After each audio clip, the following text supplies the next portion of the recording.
नमस्कार, जोहार, जय भीम, नमो बुद्धाय। मैं आरडी भारती और आप देख रहे हैं बिहारी सुल्तान।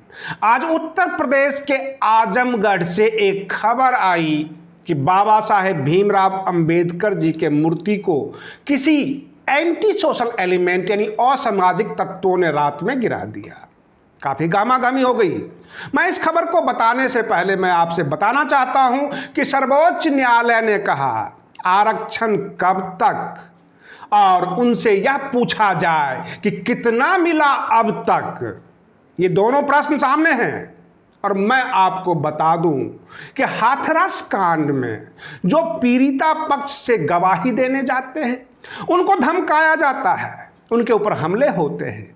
उत्तर प्रदेश सरकार क्या कर रही है? क्या आपको लगता है कि इंसाफ मिलेगा, न्याय होगा? इन तमाम बिंदुओं को लेकर मैं आपके सामने प्रस्तुत हूं। सबसे पहले मैं बता दूं, आजमगढ़ के मुबारकपुर से जो खबर आ रही थी कि बाबा साहेब भीमराव अंबेडकर जी के मूर्ति को असामाजिक तत्वों ने रात में तोड़ दिया। संविधान निर्माता हैं, उन्होंने भारत के संविधान को बनाया। आखिर क्या वजह है कि उन्हें एक दलित नेता के रूप में प्रस्तुत कर दिया जाता है? कि वह क्या वजह है कि उनके मूर्ति गिरने से केवल और केवल बहुजन समाज ही तकलीफ में आती है, जबकि भारत का संविधान सभी के लिए लिखा गया, सबके हक अधिकार की बात की गई। केवल एक अनुच्छेद यह जोड़ा गया कि देश के जो डिप्रेस क्लास हैं उसको कुछ आरक्षण मिलना चाहिए, कुछ सहूलियत मिलना चाहिए। और सिर्फ एक अनुच्छेद के लिए बाबा साहेब भीमराव अंबेडकर दलितों के नेता हो गए, बहुजनों के नेता हो गए। समाज में जागरूकता फैलाने की जरूरत है। बाबा साहेब अपने अंतिम चरण में जब 56 साल की उम्र थी, उससे भी ज्यादा कह सकते हैं, वहां आने के बाद बौद्ध धर्म को अपनाया था। बौद्ध धर्म को इसलिए अपनाया था क्योंकि सब कुछ स्टडी करने के बाद सबसे अच्छा धर्म जहां कोई भेदभाव ना हो, इसलिए उन्होंने अपनाया था। हम इससे आगे बढ़ते हैं। सर्वोच्च न्यायालय समय समय पर यह कह देती है कि आरक्षण कब तक, लेकिन सरकार यह नहीं कहती कि हमने इसमें क्या क्या दिया है बहुजन समाज को, डिप्रेस क्लास को, यानी कितना मिला अब तक, कितनों को मिला, कितने फायदे हुए, इसकी समीक्षा नहीं होती। एक बहुत बड़ा तबका जो है आरक्षण से वंचित है क्योंकि आरक्षण लेने योग्य ही नहीं है। आप शिक्षितों को आरक्षण देंगे, जो एलिजिबल है, जो क्वालिफाइड है, आप उसको आरक्षण देंगे, लेकिन एक बहुत बड़ा तबका 80% से ऊपर जो अशिक्षित हैं, मजदूर के बच्चे, कामगार के बच्चे, गांव में जो बच्चे हैं जिन्हें शिक्षा से दूर रखा गया, उन्हें इस आरक्षण से क्या मिला? क्या उनकी गिनती डिप्रेस क्लास में होगी? क्या संविधान उनके लिए भी बना था? यहां दो भारत बसते हैं। जैसे दिल्ली के अंदर दो दिल्ली है, एक केजरीवाल वाली दिल्ली है और एक नरेंद्र मोदी जी वाली दिल्ली बनी हुई है। भारत में भी दो भारत है, एक खुशहाल भारत है और एक बदहाल भारत है। बदहाल भारत के वे बच्चे जो शिक्षित नहीं हो पाए, जो खेतों में काम करते रह गए, क्या उन्हें आरक्षण मिला? सर्वोच्च न्यायालय कब उन बच्चों की तरफ ध्यान देगी जो दूध के लिए तरसते रह गए, उनको किताब नसीब ही नहीं हुआ? क्या उन्हें आरक्षण का लाभ मिला? यानी कितनों को मिला अब तक? इस प्रश्न के ऊपर कोई डिस्कशन नहीं करना चाहता। केवल यह कहा जाता है कि 70 वर्ष बीत गए और आरक्षण कब तक। 70 वर्ष बीत गए, आपने मजे लिए होंगे 70 सालों में, परंतु ये जो बहुत बड़ा बहुजन समाज का जो तबका है, जिस दिन एकजुट हो जाएगा, जिस दिन इसकी सत्ता आएगी, समीक्षा भी हो जाएगी कि आरक्षण कितने को मिला है, कब तक मिलना चाहिए और क्यों मिलना चाहिए, किसको मिलना चाहिए, सारी समीक्षा होगी।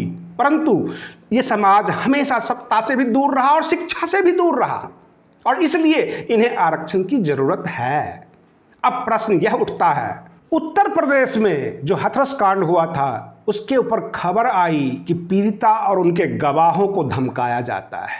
बहन मायावती जी ने ट्वीट किया और सवाल कर दिया केंद्र सरकार से, उत्तर प्रदेश सरकार से, कि जब पीड़िता के गवाहों को धमकाया जाएगा तो ये इंसाफ की उम्मीद करना बेमानी है। सरकार सुनिश्चित करे कि इंसाफ मिले। कहने का तात्पर्य है बहुजन समाज जो है कमजोर है और बिखरा हुआ है। यहां हजारों पार्टियां बन रही है, ये एक दूसरे के साथ एकजुट नहीं हो पा रहे हैं। जिस दिन एक पार्टी में तब्दील हो जाएगी, जैसे कि मान्यवर काशीराम जी ने किया था, पहले सबको एकजुट किया, उसके बाद बहुजन समाज पार्टी बनाई थी। और ठीक उसी तरह आज बहुत सारे संगठन हैं, बहुत सारे राजनीतिक दल हैं, और इस लोकतंत्र में प्रसाद सबको मिलता है, यानी वोट सबको मिलता है जनता की तरफ से। अगर सबके सब एकजुट हो जाते हैं तो सत्ता में आना दूर नहीं, वो दिन दूर नहीं कि बहुजन समाज सत्ता में आ जाएगी। इनका बिखराव जो है इनके कमजोरी का मूल कारण है, क्योंकि अंगूर जब तक तभी तक ठीक रहता है जब तक वो गुच्छे में रहता है। जैसे ही गुच्छे से बाहर आ जाए या तो मसल दिया जाता है या गल जाता है। बहुजन समाज को सोचना होगा कि एकजुट होना है, सत्ता में आना है, उसके बाद हर प्रकार की समीक्षा हो जाएगी। सर्वोच्च न्यायालय भी कहीं नहीं जा रही है। और रही बात, ये एक भ्रांति है आर्टिकल 141 के तहत कि सुप्रीम कोर्ट जो है कानून बनाती है, नहीं।